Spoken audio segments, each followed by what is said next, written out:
last night we saw the preseason game between the New England Patriots and Philadelphia Eagles, and the number one storyline in regards to this game was getting to see Drake Maye on display really for the first time with the Patriots, because he did get a drive in the team's preseason game last week against the Panthers, but only one drive. It was pouring rain out as well, so the conditions weren't exactly great, and they didn't really give Drake Maye much flexibility to actually show off his talent, where half of the plays were runs, and he had a screen and a check down in there, so there really wasn't much to the overall drive last week. But this time around we got to see him play the entire second and third quarters, which was definitely a bit of a breath of fresh air for Patriots fans, where, the understanding is that the Patriots are not going to be a good team this year, and Patriots fans want something to root for, and Drake Maye, from what it seemed like with his performance last night, might be able to deliver at least a reason to sit down and dedicate a few hours to watching the Patriots every week. Now, don't want to get ahead of ourselves there. We'll be talking about the quarterback battle in the next segment. But as for this game itself, we saw him actually get some chances to throw the ball down the field. His first completion downfield was a pretty nice job. I was watching the local broadcast, and they were talking about how Drake Maye was going through each of his progressions, ended up finding Javon Baker open over the middle of the field, his fourth read on that play. So when you talk about Drake Maye, he is a little bit of a project, but mentally, it sounds like all of the reports have been that he is able to learn things at a pretty quick rate. He has been working in training camp, according to Brian Hoyer, that he has been working through his progressions, and immediately we saw it pay dividends in this game. And I thought that there were a number of really nice passes down the field, even when they weren't resulting in completions, where, first off, this Patriots offense, at least last night, keep in mind that it is preseason, but they were 4 of 6 on third downs when Drake Maye was on the field, which is again, very small sample size and in a preseason setting. But the Patriots were one of the worst teams in terms of third down conversions last year, 30th at just 30% of the time being able to convert. And Drake Maye, we saw an ability from him to actually throw the ball down the field. One of those failed third down conversions, Drake Maye put an incredible ball on Javon Baker down that left sideline, but he was unable to cash out there. Baker kind of pinned on that sideline, so wasn't all that open, but Maye still hit him in the hands, and it would have been a very difficult catch, but was also a catchable ball. And I think that we got to see as well the incompletion that he had on his second to last drive, where he had a beautiful throw, stepping up in the pocket, sliding to his left, taking the top off of the defense and firing downfield to Baker once again, who had to lay out for the ball, wasn't ultimately able to pull it down, but was a great looking pass from Drake Maye there as well. So the arm talent was definitely on display last night. And then the other part of his game that I think was really undersold throughout the pre-draft process with Drake Maye was that he is very athletic and mobile. And it seemed like he almost got his night started, really, when he scrambled on the second play of the game. Offense just suffered a false start thanks to Vidarian Lowe. So negated the first down yardage. It was second and long. It felt like so classic of the Patriots, especially.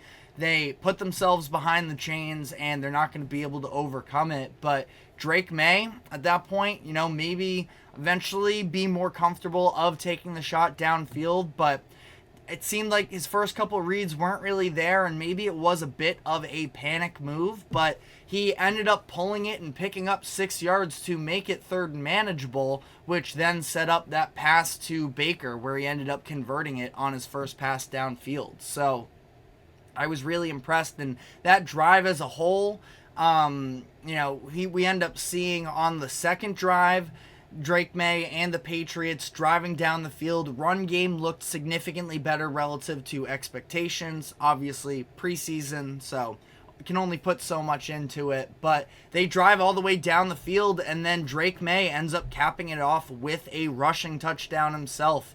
It looked like a read option that he ended up pulling to the outside himself, got in for his first ever score with the Patriots, and I think that, in general, just looking at his overall performance, stat lines are almost irrelevant in preseason, but 6 of 11, 47 yards with a rushing touchdown, picked up an additional 15 yards there.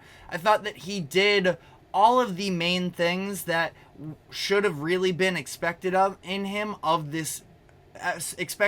him in this game. And yeah, the footwork is maybe a little bit raw, like I mentioned, especially when pressure starts to get put on him a little bit more. That footwork is going to be something to really key in on. But he also, again, with that athleticism, he is able to just make plays sort of off-platform and plays that are a little bit uncomfortable. On I believe it was the touchdown drive, there was a play that Nolan Smith, linebacker for the Eagles, ended up getting called for a roughing the passer, but Drake Maye rolling out a little bit, and Nolan Smith literally right in his face, ended up being helmet to helmet, but Maye sort of made a little bit of a jump pass down to the flats that would have still resulted in a positive gain, and that's something that it doesn't even come up on the stat sheet necessarily, I don't think, but just showed that he can be comfortable with being uncomfortable, and I'm sure they'd like to get the fundamentals down a little bit better, but again, they definitely have somebody who can be a bit of a gamer, which is just so the opposite of what Mac Jones was last year, where Mac was sort of set me up in a perfect position, and at times I can be precision and make plays there, but Mac Jones was never really comfortable off script, and I think that there's definitely a clear difference there in terms of raw ability for Drake Maye versus what the Patriots have had in the past 5 years or so since Tom Brady left. But thought it was a very good debut for Drake Maye.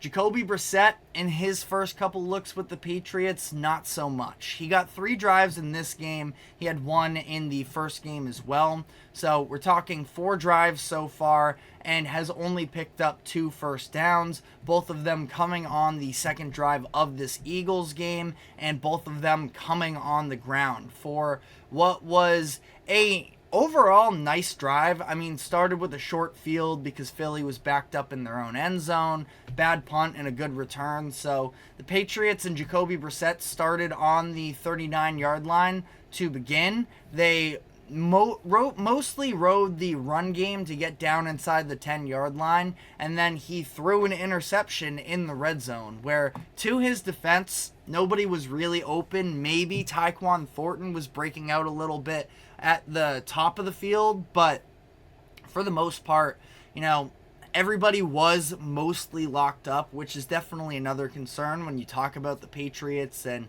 not really having players who can, or receivers specifically, that can beat man-to-man coverage. But Brissett, at that point, I understand it's preseason and you take risks maybe a little bit more so because it's not going to hurt you in the long run, but that's turning points into a turnover, and you just can't do that, especially in the position that Brissett is in, where his whole sort of presence is supposed to be not making the mistakes like Mac Jones and Bailey Zappi have the past couple years, and it just hasn't been a great start for Brissett up to this point so far. But again, I want to dive a little bit more into that quarterback battle specifically in the next segment. But first, just sort of rounding out the game here, especially looking at the Eagles side of this, we got a good look at Kenny Pickett playing, I believe it was the entire first half for the Eagles, and ultimately it was pretty underwhelming, and I was somebody that was sort of on board with the idea that The Steelers could have been all right with keeping Kenny Pickett at quarterback, that maybe things could have been different in another season with a new offensive coordinator, but definitely didn't feel great about that take watching Pickett in this game, where, to be fair, he was facing a lot of pressure. The Patriots sending out some of their key defensive players versus all backups basically for the Eagles offensive line, that Patriots were able to generate a ton of pressure on him, and Pickett just did not look comfortable whatsoever playing through that pressure. Very quickly on that note, though, of the Patriots generating some quarterback hurries and such, that's also going to be a very key thing, especially for them just trading Matthew Judon a couple days ago, that who are the other players who are going to be able to step up for them. I'll say this, I thought that specifically Keon White, somebody who they took with a day 2 pick in the 2023 draft, he looked pretty good. He looks pretty bull rush dependent would be my one sort of take on that. He was generating pressures, which is great. You can't complain about that whatsoever. But seems like he's going to need to add a couple of different moves. But Judon leaving does open the door for guys like Keon White and others, to Josh Uche specifically, to step up and have a bigger role with the Patriots this season. So, wanted to note that. But Pickett, I mean, I guess it's mostly a loss for him. Now, who knows? I definitely don't love definitively writing people off, especially not after a preseason game, but has not looked good for Pickett and does feel like might have just been a swing and a miss of a first-round pick. But time will tell there. And then the last notes I had here were just on the Eagles linebacking core. I think that that's going to be probably the most important unit for the Eagles in this upcoming season, where their defense was just not good enough last year, and they've spent first-round draft capital on the likes of Jacoby Dean and with Nolan Smith, that both of them, very good players. Jacoby Dean, actually, 3rd-round pick, so scratch that. I guess I was just associating the Georgia of it, and obviously with Carter last year as well. But Dean and, point still stands the same, that with Dean and with Nolan Smith, very high-profile guys coming out of Georgia, having championship experience, that thought it was going to translate immediately for the Eagles. Hasn't necessarily done so yet. Thought that Nolan specifically, he was very prevalent. He had the sack, like I mentioned. Stupid to pick up the roughing the passer penalty, but was able to crash off the edge hard there and make an impact. Jacoby Dean led the team in tackles in this game, with 4 of them being solo. So I thought they flew around pretty well. Again, Eagles specifically at that linebacker position definitely going to need to be better in this upcoming season. And there's a number of names that could help provide that type of production. They just need to fully develop, and that's something that I think is very much in the card for the Eagles, and something that just stood out to me last night is all. But we are going to be taking a quick break here, and when we come back on the other side, I want to specifically get to the comments that Drake Maye made last night about the prospects of Drake Maye potentially still having a chance to win the starting quarterback job. So we will be diving into that. But first, a quick break. Do not go anywhere. We will be right back.